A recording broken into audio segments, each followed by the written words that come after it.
Amis rôlistes, bonjour. Alors aujourd'hui, je continue l'exploration de mes classes, enfin des classes de DCC, Dungeon Crawl Classique, avec aujourd'hui une classe qui n'est pas optionnelle dans un groupe, elle est absolument indispensable. Vous allez comprendre pourquoi très rapidement. Je veux parler bien entendu du clerc. Alors, cette classe, je vais vous la décrire un peu comme j'ai fait pour les autres. Je vais déjà vous parler de ses capacités un peu communes, hein, genre les points de vie, etc.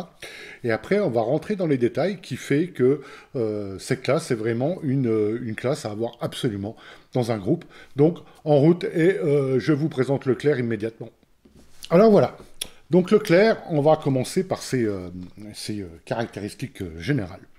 Donc Leclerc, d'une manière générale, a un des 8 points de vie, hein, ce qui lui fait une classe à peu près moyenne au niveau des points de vie, même un peu en fait un peu dans le haut en fait. Hein, le guerrier a un des 12, donc le voleur ça doit être un des 6. Donc Leclerc a un des 8 points de vie, ce qui est déjà pas mal, hein, ce qui lui confère quand même une certaine résistance. Et il va en avoir besoin. Alors, pour les autres classes, en fait, les autres classes, comment dire, les armes maîtrisées sont toujours associées à la classe. Là, c'est surtout associé, en fait, au dieu que le clerc va vénérer.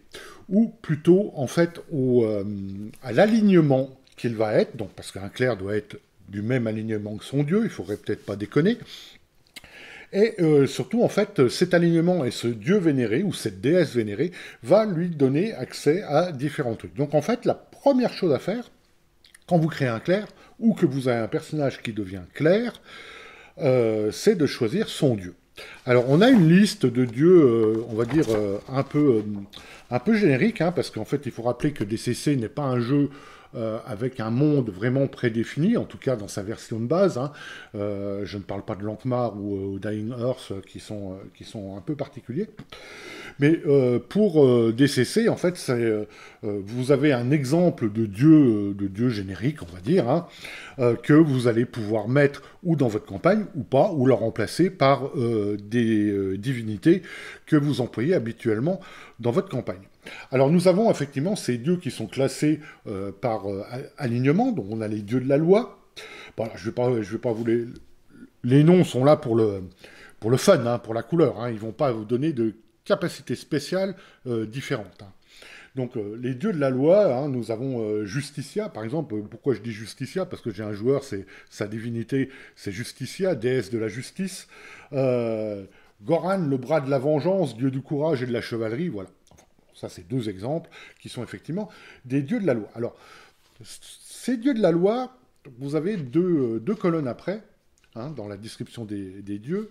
Une première colonne qui s'appelle armes. Ça, c'est les armes maîtrisées que votre dieu accepte que vous ayez.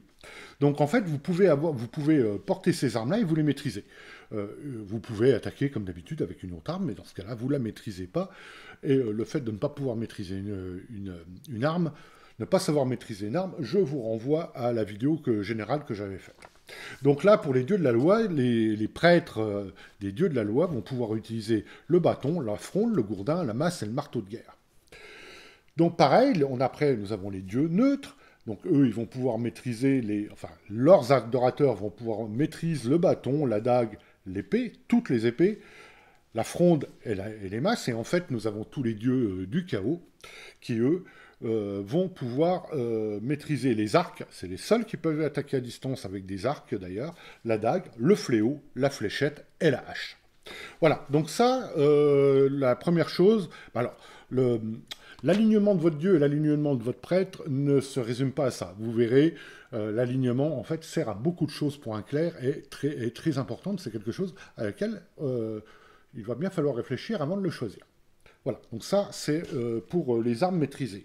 Qu'est-ce qu'on a d'autre au niveau des armes maîtrisées, je viens de le dire, donc et l'alignement également. Ça, on peut regarder également, pour parler de tout ce qui est générique, de la table d'évolution, de progression du clerc, hein, donc comme d'habitude. Alors là, nous avons un bonus d'attaque hein, de 0 à 7, hein, en fonction de son niveau. La table de critique, il tape toujours sur la 3 avec un dé critique plutôt moyen. Toujours un dé d'action, mais ça, les dés d'action sont généralement à peu près les mêmes pour toutes les classes, sauf pour le guerrier. Et qu'est-ce qu'on voit? On voit qu'effectivement, la résistance principale d'un clerc va être effectivement, sans surprise, sa volonté. Et là, à la fin, nous avons le nombre de sorts connus par niveau, mais ça, on reviendra après, parce qu'effectivement, le clerc a accès à des sorts divins. Voilà. Donc, je ne vais pas m'étendre là-dessus. C'est pas la peine. Hein. Vous voyez un peu, si vous avez vu les autres vidéos, vous voyez un peu de quoi maintenant cette table parle. Et on va surtout passer aux particularités du prêtre, du clerc. Alors, les capacités particulières du prêtre, c'est sa magie divine. Quelle surprise, vous allez me dire. Effectivement. Le prêtre peut utiliser de la magie divine, mais si vous regardez bien les sorts divins, hein, je reviendrai après hein, sur les sorts divins, eh ben, vous ne trouverez aucun sort de soin chez le prêtre. Ni de résurrection d'ailleurs, mais ça c'est un autre problème, je vous en parlerai plus tard. En tout cas, aucun sort de soin. Vous allez me dire, c'est quoi cette classe en carton? On a un prêtre et il n'est même pas capable de soigner. Alors ça, pas tout à fait vrai. En fait, c'est même pas vrai du tout, parce qu'en fait, le clerc est la seule classe qui est capable de soigner d'une manière magique. Tu viens me dire, Fred, qu'il n'avait pas de sort de soin. C'est vrai, parce qu'en fait, le clerc a imposition des mains. Imposition des mains en permanence, c'est-à-dire il n'est pas limité comme un donjon avec des slots, avec des machins. Il peut faire une imposition des mains en permanence. Je vais vous montrer un peu la position des mains, et vous allez sûrement me dire après, mais oui, mais bon, s'il a une imposition des mains en permanence, ça fait quand même gros bill.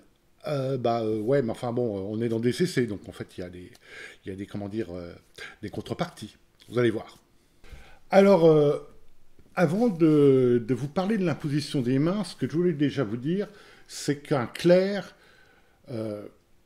toutes ses actions divines, alors je vais vous les lister rapidement, utilisation de la magie, imposition des mains, repousser des impies, je crois que c'est déjà pas mal, hein, position des mains, repousser les impies, bon là, l'aide divine, c'est encore autre chose, mais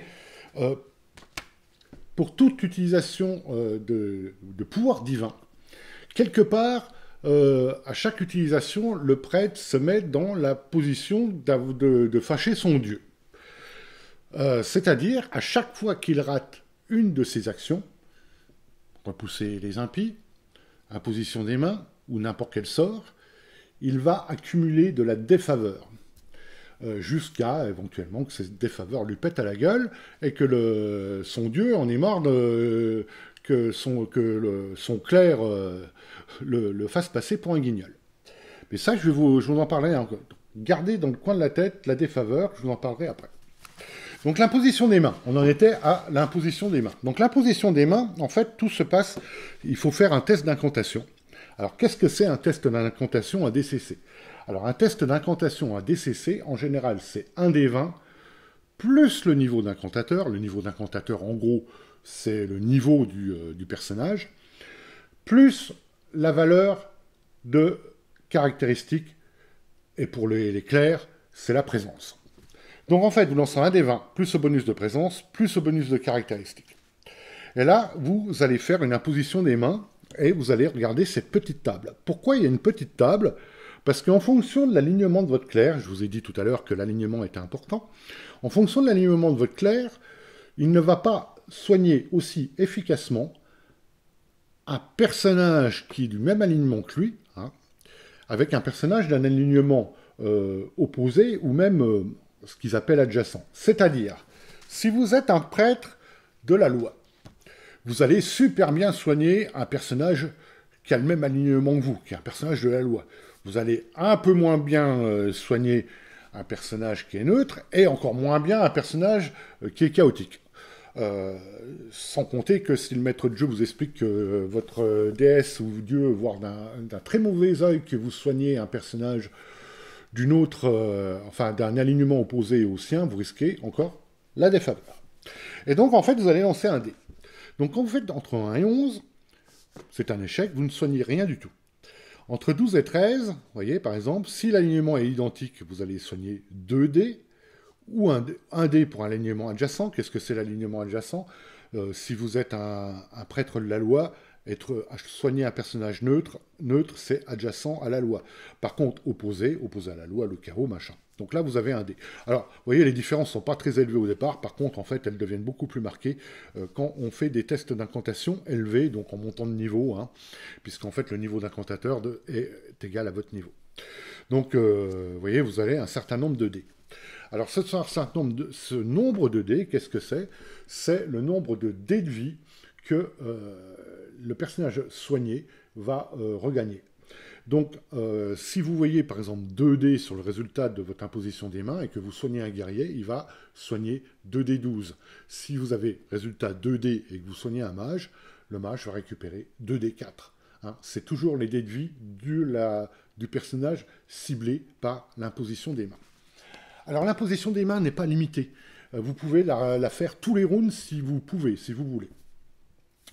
Il n'y a rien de précisé en fait dans les règles sur la distance. On peut imaginer qu'imposition des mains, il faut être au contact.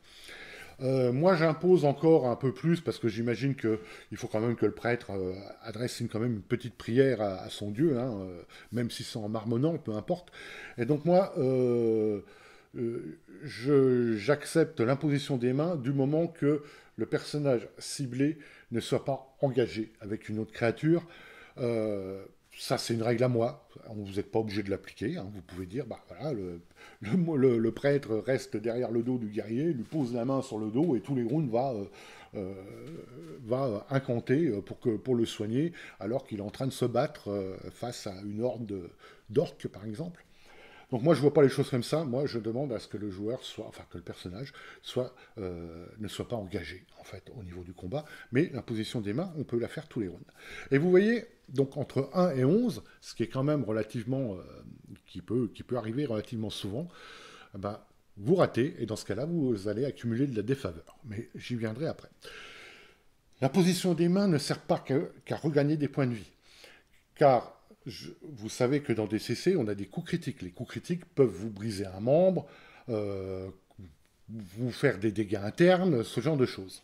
Et donc, vous avez une utilisation parallèle. Au lieu de regagner des points de vie, vous avez par exemple ici, mais ça, il faut le dire avant le test d'incantation, pour soigner un membre cassé, en fait, vous devez avoir réussi, ça coûte 1 dé, en fait, de votre réussite de l'incantation. Vous voyez, membre cassé, 1 dé. Organe endommagé, 2 dés.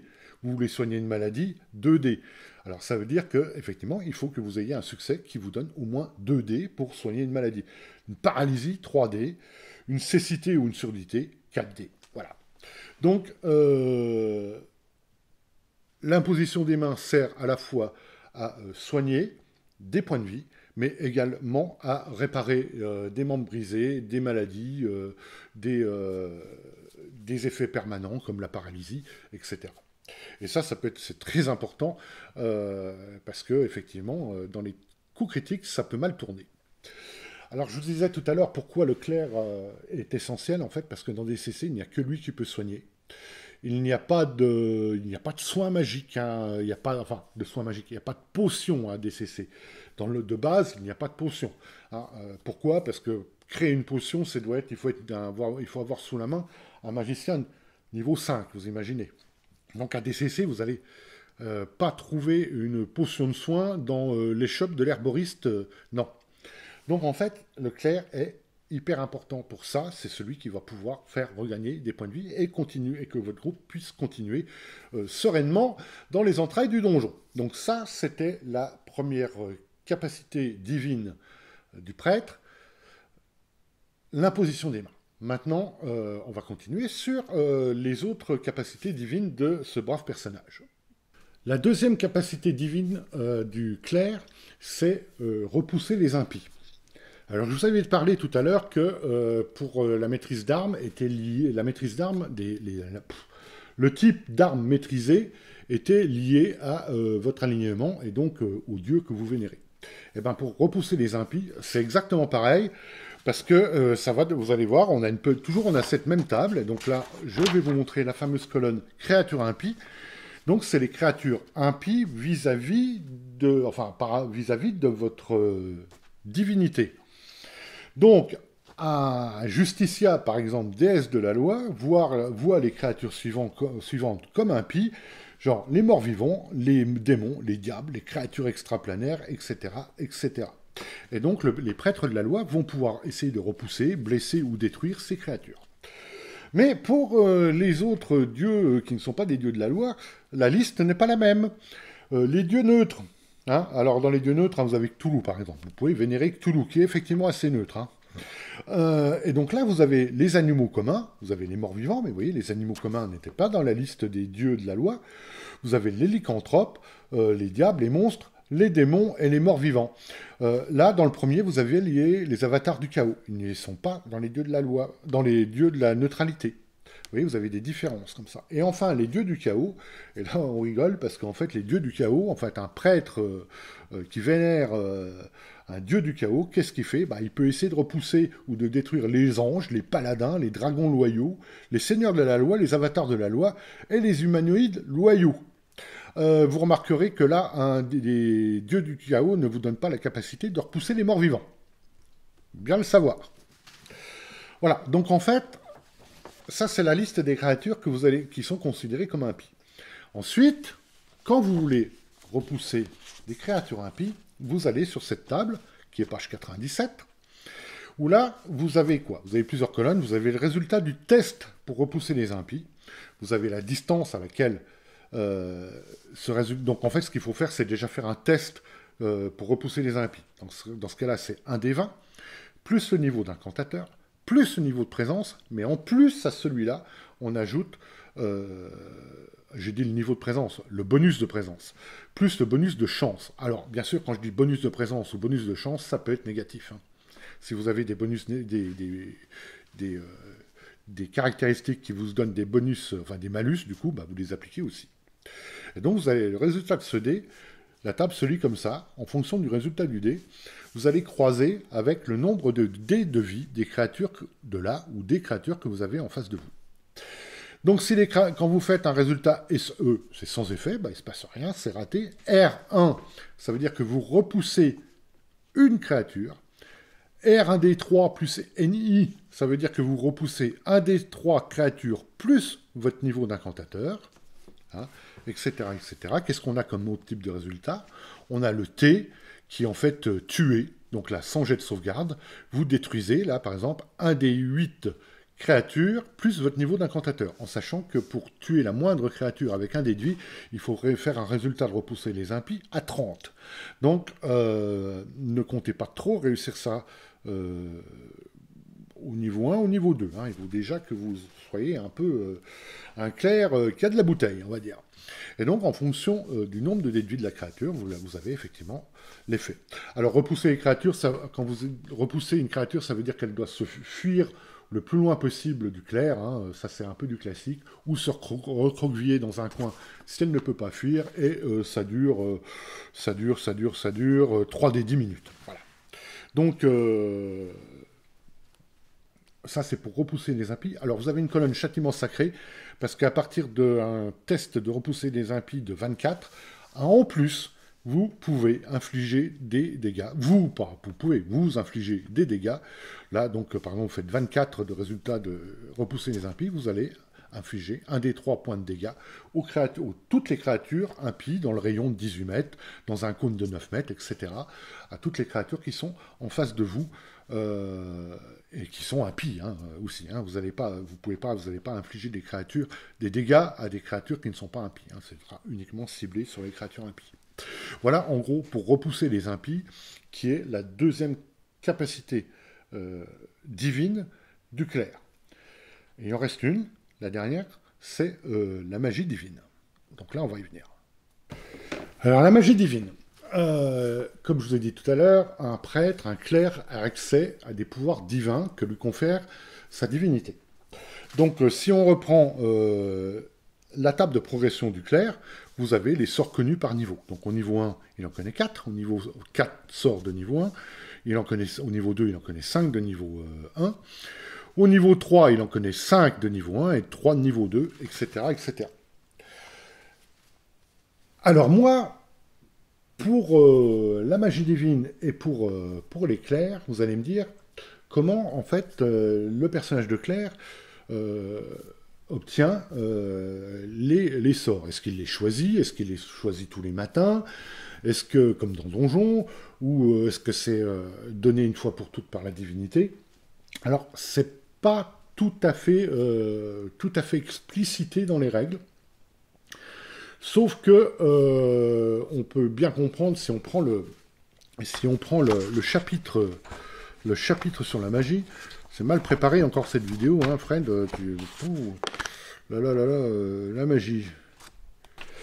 Oui, a priori, pour récupérer les sorts, le clerc, c'est exact. Il ne va pas en choisir tous les matins, hein. Alors, c'est pas vraiment explicité, comme je disais, mais là, par exemple, vous voyez, les clercs font face à une autre difficulté. Chaque fois qu'un sort, machin, risque des faveurs, je vous en parlerai après. Par contre, vous trouvez là, la magie blanche est récupérée au lever du et la magie divine, après du repos, et un temps de prière consacré à la divinité du clerc. Donc, en fait, comment sont récupérés les sorts? C'est déjà les sorts que le clerc ne va pas pouvoir en changer tous les matins.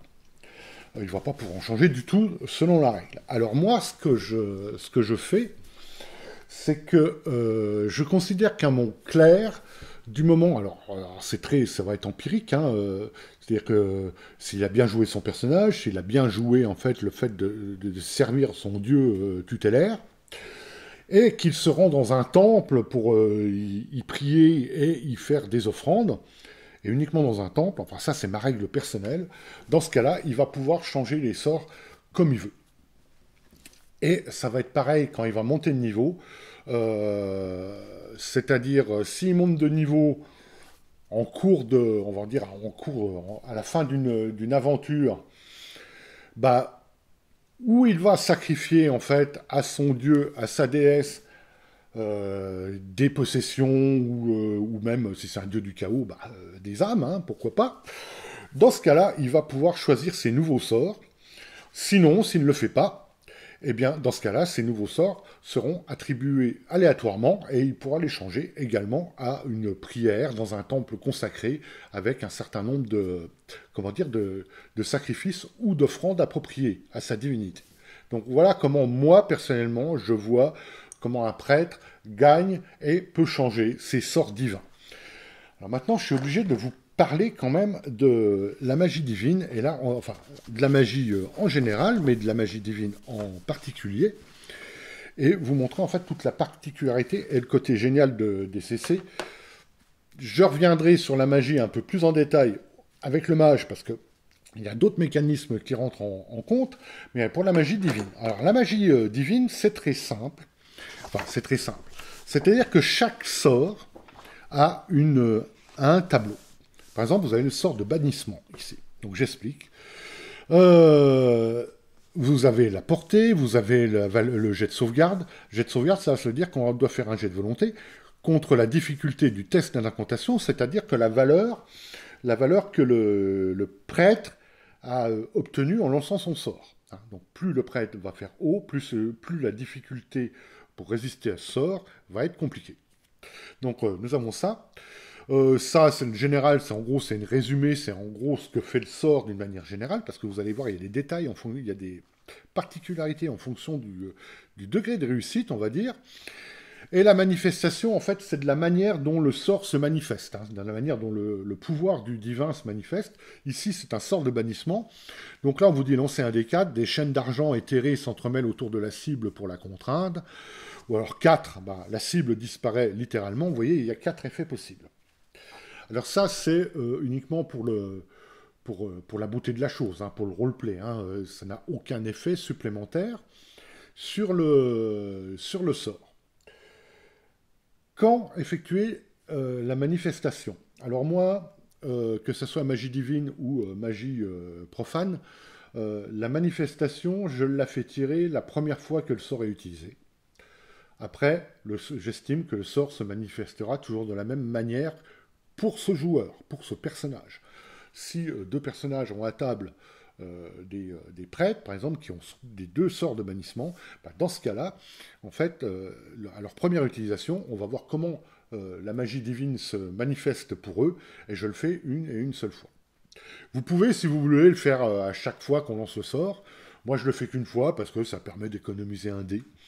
Et puis, ça permet, je trouve, justement, que les sorts soient quelque part personnalisés par rapport à son lanceur. Et ça, je trouve ça assez chouette. Alors, comment ça marche? Pour lancer un sort, ben, c'est simple, vous faites un test d'incantation. Test d'incantation, un D20, plus niveau d'incantateur, plus le bonus ou le malus de présence. Et vous allez croiser ce résultat à cette table, donc, qui est différente pour chaque sort. Si vous faites entre 1 et 13, parce que c'est un sort de niveau 2, si vous faites entre 1 et 13, ben, le sort est un échec. Point, c'est terminé. Mais par contre, vous ne l'avez pas perdu. Hein. On n'est pas comme un donjon, vous n'avez pas des slots. Hein. Vous pouvez lancer bannissement tous les rounds si vous avez envie. Donc là, vous allez faire un échec, donc le sort est raté, mais par contre, échec égale défaveur. On va y venir, vous allez voir ce que c'est. Par contre, si vous faites au-dessus de 13, à partir de 14, et c'est ça que j'aime beaucoup dans la magie en fait de DCC, c'est que même à niveau 1, en fonction de votre jet de dés, vous pouvez avoir des effets très très forts. Bannissement, par exemple, pendant un tour, la cible doit réussir un jet de sauvegarde, et si elle veut s'approcher à moins de 9 mètres du clair, en cas d'échec, elle ne peut pas s'en approcher, blablabla. Blablabla. Ok.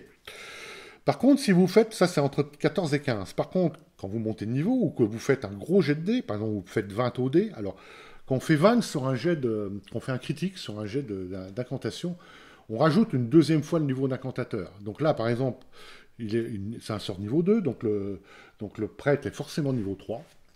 Donc s'il fait 20, ça va faire 20, plus 3 son niveau d'incantateur, plus de niveau 3 parce qu'il a fait un critique, donc ça fait 26, plus son bonus de présence. Bon, admettons qu'il a 0 de bonus de présence. Bah, 26, c'est le clerc peut cibler jusqu'à 2 créatures.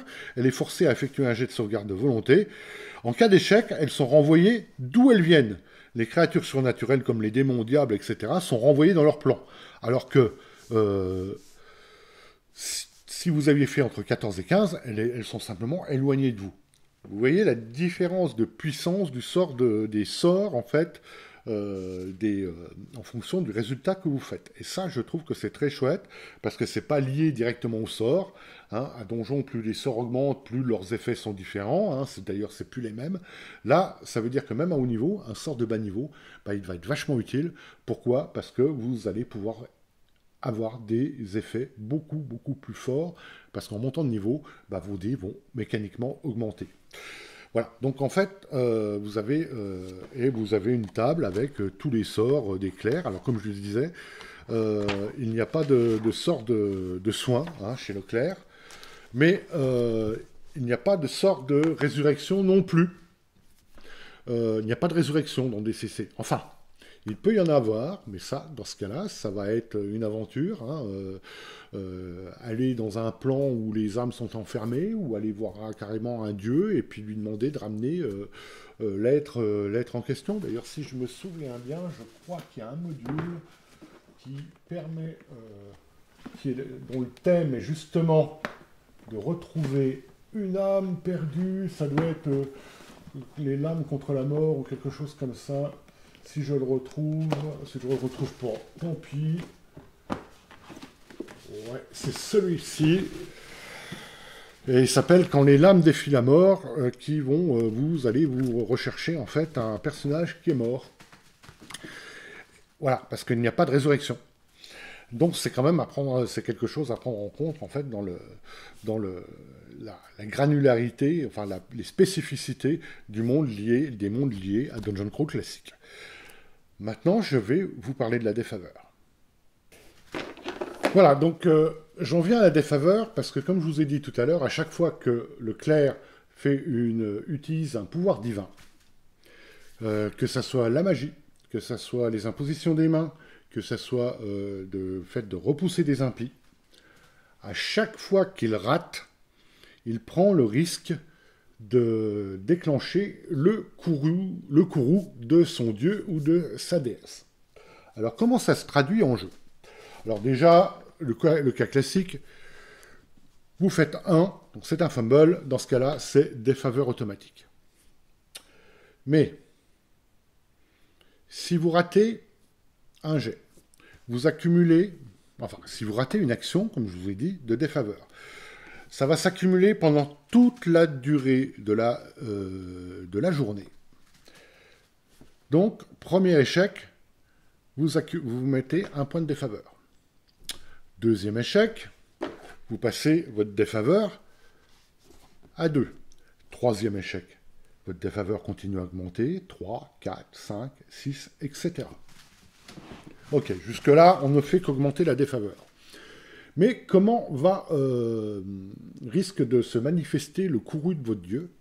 Eh bien, c'est quand vous faites effectivement une action divine, que vous lancez un dé 20, donc pour faire un test d'incantation, que ce soit imposition des mains, magie, etc., etc. Et que ce résultat du dé non modifié, c'est le résultat du dé non modifié. Du coup, en vous disant ça, j'ai une... oui, c'est ça. Résultat du dé naturel, donc non modifié. S'il est inférieur ou égal à votre niveau de défaveur que vous avez accumulé dans la journée, vous déclenchez la défaveur de votre dieu. Et dans ce cas, qu'est-ce qui va se passer? Vous allez tirer, en fait, sur la table des défaveurs. La table des défaveurs, elle se trouve, enfin vous l'avez ailleurs, mais là je la prends ici, pourquoi? Parce qu'on a tout sur le clair, qui est page, d'ailleurs en fait 472, 73, et là vous avez la table des défaveurs. Donc en fait, admettons que vous aviez accumulé 6 points de défaveur, vous faites 4 OD, des 20. Donc là, vous déclenchez la défaveur. Vous allez lancer un nombre de D4 égal au résultat de votre dé. Pas au nombre de points de défaveur accumulés. Vous allez lancer un nombre de D4 égal au résultat de votre dé qui a fait inférieur ou égal à votre niveau de défaveur. Donc, admettons que j'avais 6 en défaveur, et je fais un 5 au dé. Ça veut dire que je vais lancer 5 D4. Et je vais croiser mes 5 D4 sur le résultat de la table. Alors, si par contre vous n'en aviez pas et que vous faisiez 1, bah vous avez lancé, parce que le 1 est toujours une défaveur. En sachant que, bien sûr, quand vous ratez, vous l'avez raté, votre jet de dé, donc en fait, votre niveau de défaveur augmente. Faut pas déconner. Donc, qu'est-ce qui se passe? Vous aviez 5 D4. Donc 5 D4, alors... le minimum 5 D4, c'est 5. Donc le clerc doit se soumettre à l'épreuve d'humilité pour le reste de la journée. Il doit s'en remettre à tous les personnages et créatures comme s'ils étaient ses supérieurs. Sans quoi, il perd toute capacité à lancer des sorts pour toute la journée. La journée de l'humilité, je l'ai eu à table. Et on a bien rigolé, parce qu'en fait, les autres joueurs, c'est quand même des sacrés pourris quand le clerc est obligé de vous considérer comme votre supérieur. Journée de l'humilité, tu n'as pas été assez humble, mon brave petit padawan. Et donc, 5... et là, on peut par contre, si on fait haut dans la table, en plus d'avoir des effets rigolos comme ça, on a des dieux quand même, on a des dieux qui ont effectivement le courroux compliqué. Par exemple, on voit le clerc se voit provisoirement impossible de lancer imposition des mains. Son dieu ne confère pas de pouvoir de guérison pendant un des 4 jours suivants. Passé cette période, il récupère ses capacités. Donc en fait, la défaveur peut être très pénalisante pour le clerc. Elle n'est jamais mortelle, ça ne va pas le blesser. Mais il va peut-être falloir son dieu va en fait se détourner de lui, parce que, quelque part, en fait, ses attitudes ne l'ont pas satisfait. Alors, en plus d'accumuler des points de défaveur quand on rate un jet, bien entendu, le juge peut décider d'attribuer des points de défaveur quand un joueur ne joue pas dans les préceptes de sa divinité. Un joueur chaotique, par exemple... qui va embrasser, je ne sais pas, qui va aller dans un temple de la loi, alors je raconte n'importe quoi, pour je ne sais pas quoi, pour ramener une épée maudite, par exemple, ça va pas aller dans le préceptes de son Dieu. Donc le juge va lui dire, ok, d'accord, tu fais ça, mais par contre, tu prends X points de défaveur en plus pour cette action. Les points de défaveur, en général, sont remis à 0 le lendemain matin, tous les jours. Sauf si vous avez tiré, il y a un petit effet sur la table de défaveur qui dit que c'est pas remis à 0.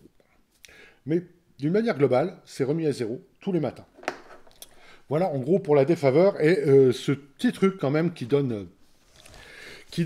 fait que le clerc hésite quand même, hein, une fois qu'il commence, voit son niveau de défaveur, sa jauge de défaveur augmenter, il commence à hésiter très sérieusement à faire des impositions des mains ou ce genre de choses, hein, de peur de fâcher son dieu. Donc ça, c'était pour la défaveur. Voilà, voilà. Ah oui. Bien sûr, ce que je vous ai dit, il faut une petite précision. C'est-à-dire, par exemple, admettons que vous ayez accumulé 13 points de défaveur. Les sorts de niveau 1, à partir de 11, ils sont réussis. Si vous faites 12, le sort est réussi. Mais par contre, c'est en dessous de votre défaveur, donc le sort va réussir, mais vous déclenchez quand même la défaveur de votre dieu. Vous avez un peu trop tiré sur la corde. Et voilà. Et par contre, que vous preniez la défaveur dans la poire ou que vous la preniez pas, les points de défaveur ne sont pas remis à 0. Hein. Ils ne sont remis à 0 que le lendemain matin. Donc ça, il faut bien le prendre en compte. Qu'est-ce que j'ai oublié de vous dire? Oui, encore si, il y a quand même un dernier point. Dans les sorts divins du clerc, il y a l'aide divine. Alors, l'aide divine, bon, on ne l'a pas trop utilisé jusqu'à présent, donc un clerc peut solliciter une aide divine, je vais la redécouvrir en même temps que vous. Donc,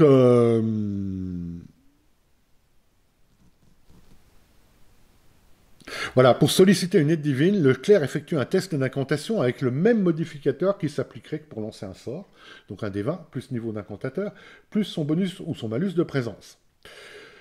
Par contre, votre dieu ou votre déesse, il était en train de faire son sudoku ou de regarder un stream, et en fait, ça le fait un peu chier que vous le dérangiez. Donc en fait, vous cumulez immédiatement 10 points de faveur. Blam, comme 10 points de défaveur. Ça, c'est fait. Il faut quand même pas faire chier quand même son dieu toutes les 5 minutes. Et en fonction du résultat, votre arbitre, hein, votre juge, va vous décrire de ce qui se passe. Alors on dit, par exemple, pour les requêtes simples, on dit, imaginez, un requête simple, c'est allumer une bougie. Hein. Donc la difficulté est de 10. Par contre, pour avoir des difficultés extraordinaires, la difficulté pour réussir son appel à l'aide divine, il faut faire 18. Par contre, il ne faut pas oublier que les points de défaveur sont tout de suite pris dans la poire et ils sont à plus 10, que ça soit réussi ou que ça soit raté. En tout cas, moi, c'est comme ça que je l'interprète. Voilà, donc je pense que j'ai fait à peu près le tour... Ouais, j'ai fait le tour du clerc. Donc voilà, donc le clerc, personnage absolument essentiel à un groupe, parce que c'est le seul, une fois que votre groupe va se retrouver à court de points de vie ou avec des dégâts catastrophiques, avec un membre brisé ou ce genre de choses, c'est à peu près la seule alternative que vous ayez. Il faut avoir un prêtre qui va vous soigner pour pouvoir continuer. Sinon, autant sortir du donjon et sauver votre peau, à mon avis. Et donc, dans d'autres jeux, on dit protéger le magot, mais là, je pense que protéger le prêtre s'avère beaucoup plus important que le magicien. Donc voilà, ça c'est pour le prêtre. Donc le prêtre, alors il peut utiliser, je crois, toutes les armures. D'ailleurs, je ne l'ai pas dit, mais je crois qu'il peut utiliser toutes les armures. Je sais plus où c'est, mais j'en suis quasiment sûr.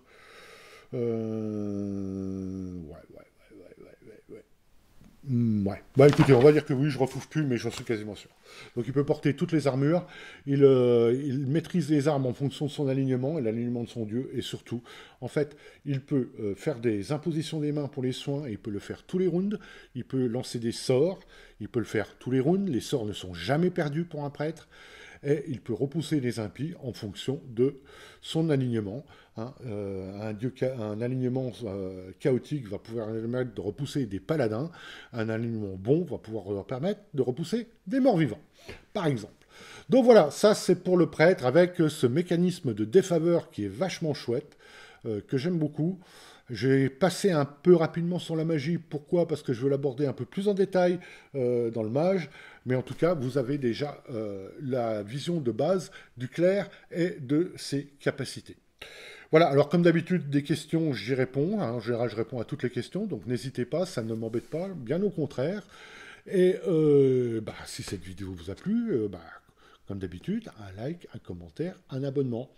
Et la prochaine classe que je vais aborder, ce sera le mage. Merci beaucoup, à bientôt, et bon jeu à toutes et à tous.